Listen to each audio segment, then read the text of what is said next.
Gaganapin po ang Earth Hour sa Sabado, March 23. Alas 8:30 ng gabi, sabay-sabay na papatayin ang ilaw sa mga bahay at gusali sa bansa para makatipid ng enerhiya.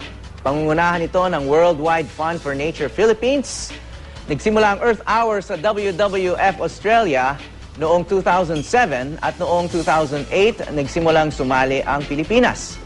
Pagsapit naman ng 2009, tayo na nanguna sa pinakamaraming sumali sa halos 150 bansa. Tinawag pa nga ang Pilipinas na Earth Hour Hero Country. Kaugnay nga ng gaganaping Earth Hour sa March 23, makakapanayam natin ngayon live si Lori Tan, Vice Chair at CEO ng Worldwide Fund for Nature, at si Mikey Kajuanco Jaworski, bagong ambassadress ng Earth Hour. Magandang umaga sa inyo. Magandang umaga, Howie. Umaga din. So, Mikey, is this a new cause for you, Earth Hour? You've been an environmentalist for a long time. Yes, well, in college, I was part of this environmental group called, it was with sina Jim Paredes, Artists for the Environment. So, that was the first time na talagang parang tumaya ako para sa kalikasan. But that was a long time ago at marami nang nangyari dun sa gitna nun. Pero nung nilapitan ako ng WWF about Earth Hour, and of course, having participated in it in our own homes, parang it was a very natural thing for me to support. So why Earth Hour? What do you understand about Earth Hour? Well, in the beginning, yun talaga din yung tanong ko. I said, what's Earth Hour? You're gonna switch off your lights for 1 hour? Parang, okay, hassle, pero sige na nga, subukan natin, makisama tayo. And then, after a while, it became, ang dali-dali naman pala gawin, hindi mo mararamdaman na may isang oras nang lumipas. And then after that, it became, okay, so pagkatapos ng Earth Hour, ano ba ang magagawa ng pagpatay ng ilaw ng isang oras sa isang taon? So, I guess that's part of the growth of Earth Hour. For me, Earth Hour is a kickstart. Yeah. So, Lori, your group has been behind this since the beginning. That's right. Right? So, why take up this cause? The message here is that we haven't licked climate change. There are many things we have to do as a nation to adapt. Earth Hour is just a reminder. I said earlier, why do you celebrate Rizal Day? It's not to celebrate the day he was shot. It was to celebrate the amazing life that he lived. And it's the same thing. We're really looking at going beyond the hour. It's not just turning off your lights. And the people who keep on insisting this just don't get the point. It's not February 25. It's not just the day EDSA happened. It's a whole series of years where many things have built up. And that's what Earth Hour is all about. It's just to remind us that we haven't solved the problem and that the solution lies in each one of us. I think that's the key. Well, sabi nga ni Mikey, hindi naman ganun kahirap. But the other side of that is, yun na nga, this doesn't really require all that much sacrifice. Sabi nga ng ibang skeptical environmentalists, katulad ni Bjorn Lomborg, I'm sure you've read him.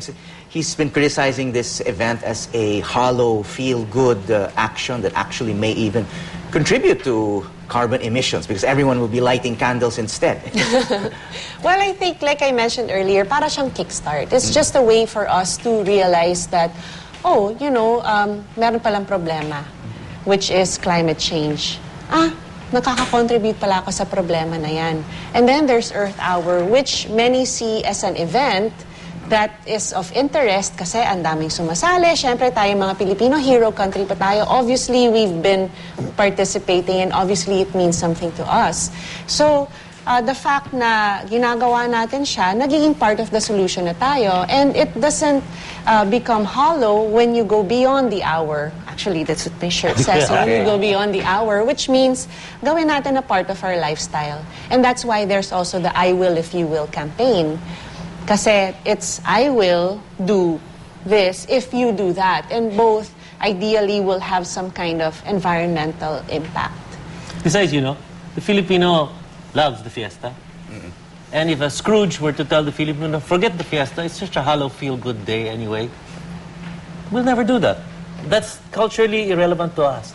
The fiesta is important to us because we spend the whole year earning our money, planting our crops, doing well. And the fiesta is the day. Diba, sagisag lang yun eh. Parang, okay, magpasalamat tayo, magpalasing tayo, and then bukas, balik tayo sa trabaho. Ganun lang. And that's not hollow. That's part of what we are. So, parang yung March 23, it's a reminder also reminder. na we're all in this Handa. together. Yes. And there's something that everyone can do. Tama. Diba? One future, one planet. Solutions. Start with your family. Start with your home. Yes. Move on to your community. Make a difference. Okay, in a very practical way. Okay, so it's not, we cannot be shutting off our electricity and lights every day. No? But every day, what can we do? Kaya, ikaw, Mikey, what does your family and household do to help save the planet? Well, there's recycling, reusing, yung mga bote natin na plastic, hindi na ginagamit, yung mga take-out, galing sa mga restaurant, gamitin natin ulit para sa ibang bagay.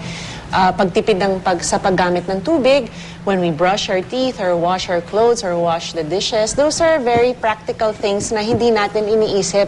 Iniisip siguro natin na ako lang, just me by myself, am I really gonna make a difference? But actually, we can if everybody does it. At saka, sa tingin ko maraming gustong maging part of the solution. Hindi lang nila alam kung paano. O iniisip nila na maliit na bagay lang to. Pero hindi siya maliit na bagay pag nagtulong-tulungan. Earth Hour is just something to help make us aware and help us feel that we're part of something. Then it's up to us. Kasi matagal na kasi pinag-uusapan itong recycling and reusing in your years in the environmental movement as an activist. Have you seen progress in this regard? Mas marami ba talaga nagre-recycle, nagre-reuse?